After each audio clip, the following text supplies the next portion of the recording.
ஓம் சைராம், ஜெய் சைராம். என் அன்பின் பிரியமே, பாபா சீரடியில் 5 வீடுகளிலிருந்து தம் உணவை பிச்சை எடுத்தார். அதை கொண்டு வந்து மசூதியில் உண்பார். சீரடியில் அதிகமாக தங்கி வந்த திருமதி GS கபர்டே என்னும் பெண்மணி பாபாவுக்கு தினமும் மசூதியில் உணவை நைவேத்தியமாக அளித்து வந்தாள். ஒருமுறை பாபாவை தன் விடுதிக்கு சாப்பிட வரும்படி அழைத்தாள்.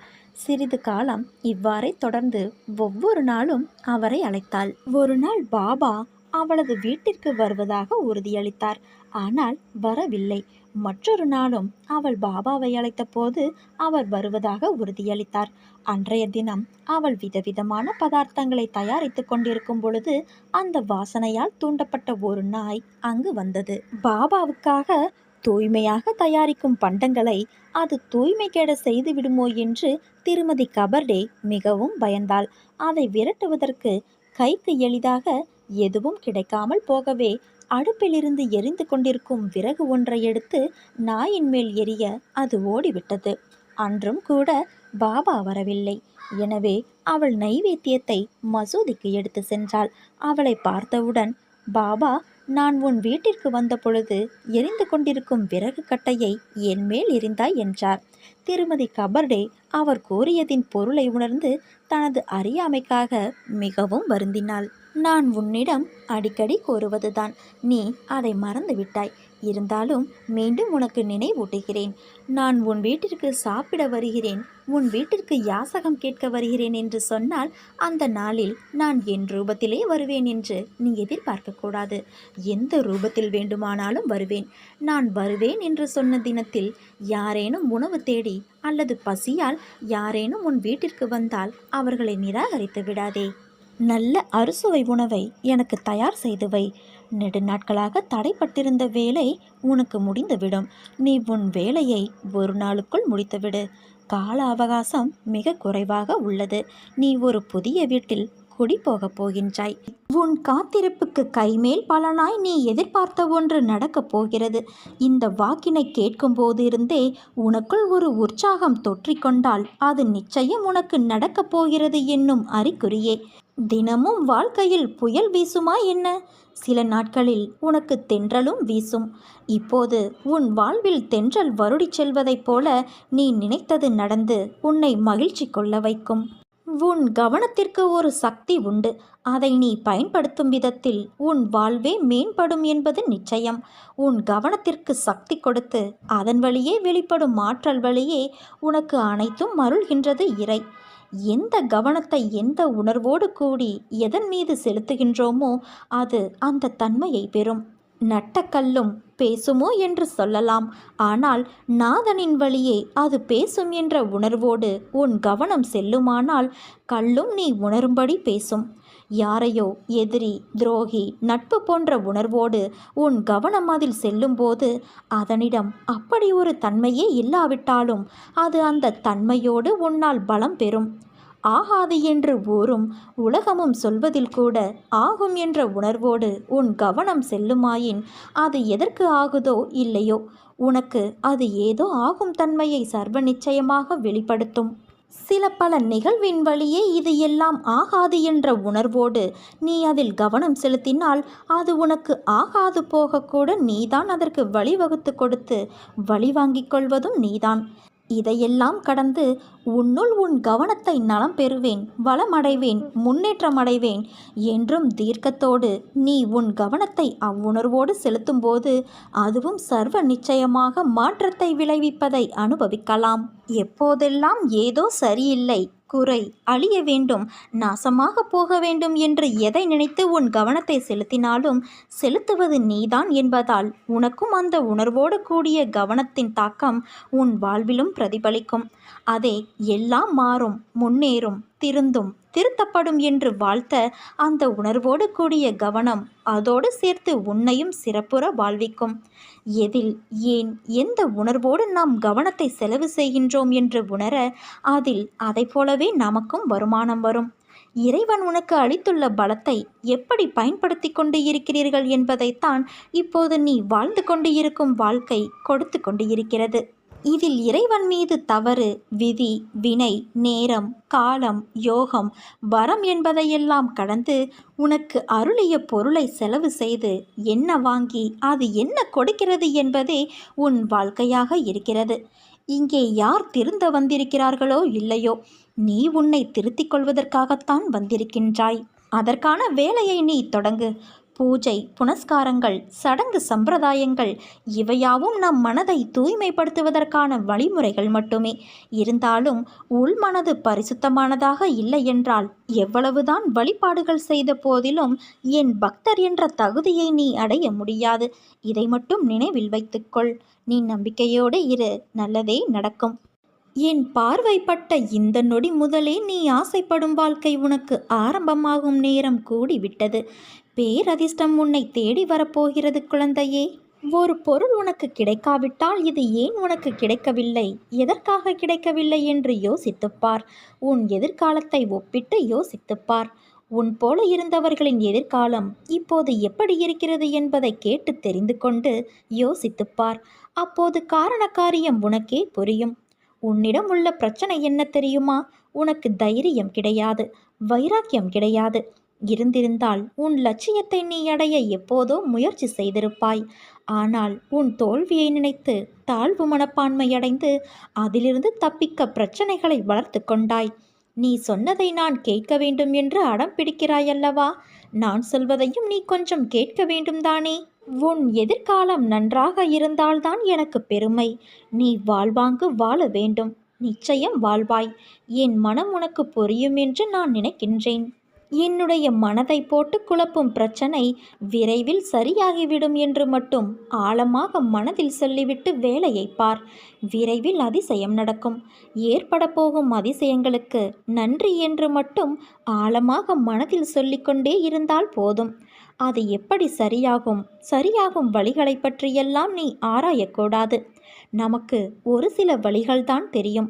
ஆனால் பிரபஞ்சத்திற்கு 1000 வழிகள் இருக்கும். அதை எப்படியும் சரி செய்துவிடும். நம் வார்த்தைகள், எண்ணங்கள் பிரபஞ்சத்திற்கு கட்டளைகளாக அனுப்பப்பட்டு எல்லாவற்றையும் விரைவில் சரி செய்துவிடும். நம்மை சுற்றி எதிராக நடப்பதை பற்றி கவலைப்பட வேண்டாம்.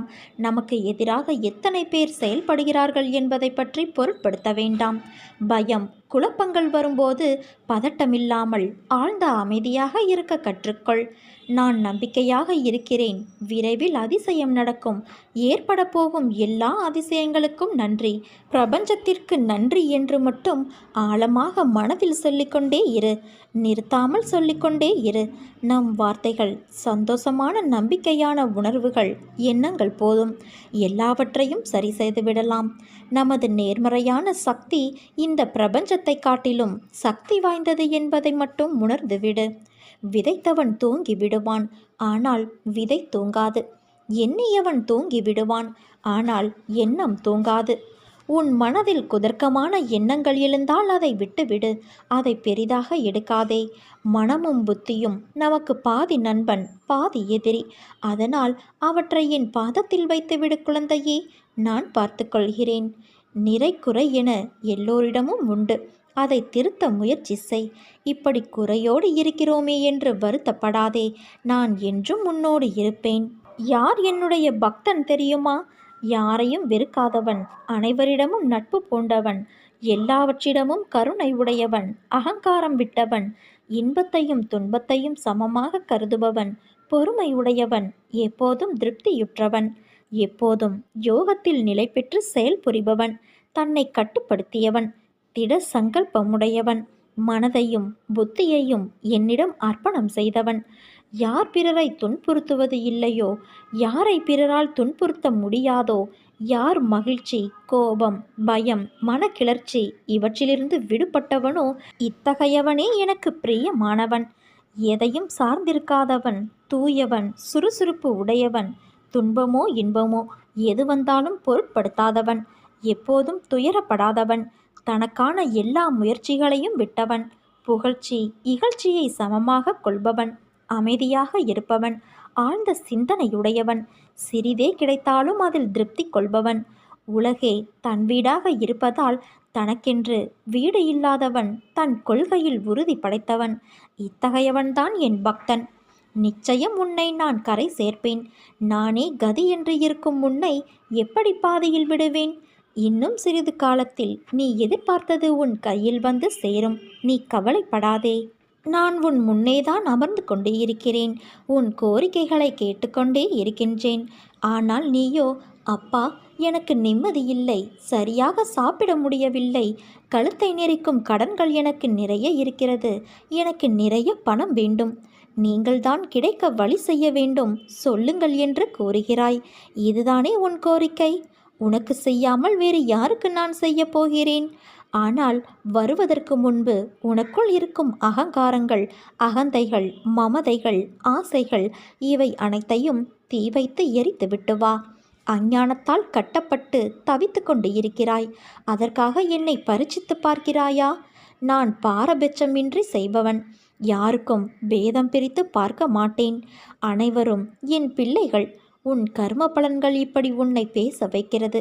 அது உன் தவறு இல்லை. ஆசைகளை தவிர்த்து விடு. உன்னை தேடி அனைத்தும் வந்து நிற்கும். நம்பிக்கை வேண்டும்.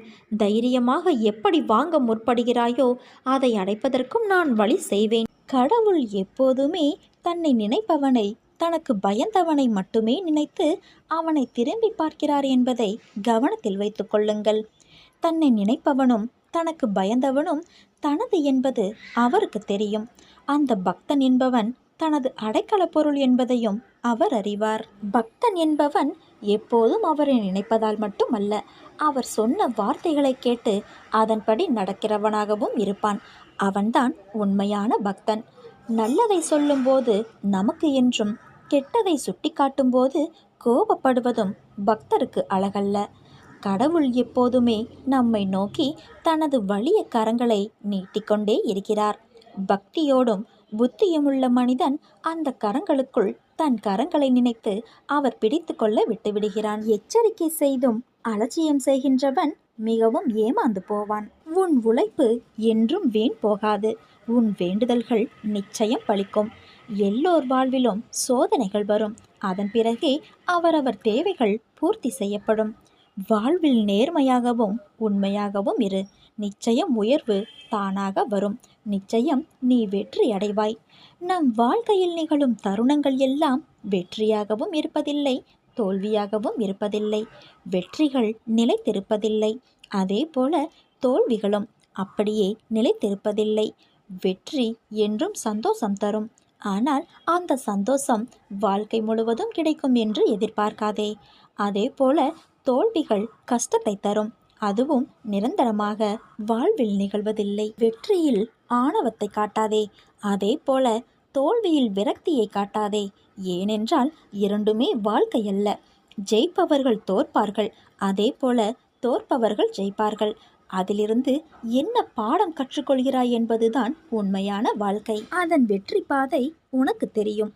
பாதை தெரிந்தால்தான் சேருமிடம் சரியாக அமையும். அதனால் உன் பாதைகளை சீராக்க நீ முயற்சி செய்ய வேண்டும். இன்று என்மேல் நீ கோபம் கொண்டாய்.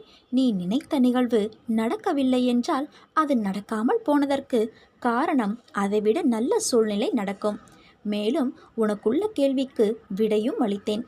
தேவையில்லாத விஷயங்களை எண்ணாதே. நான் இருக்கிறேன். உன்னை நல்வழியில் அழைத்து செல்வேன்.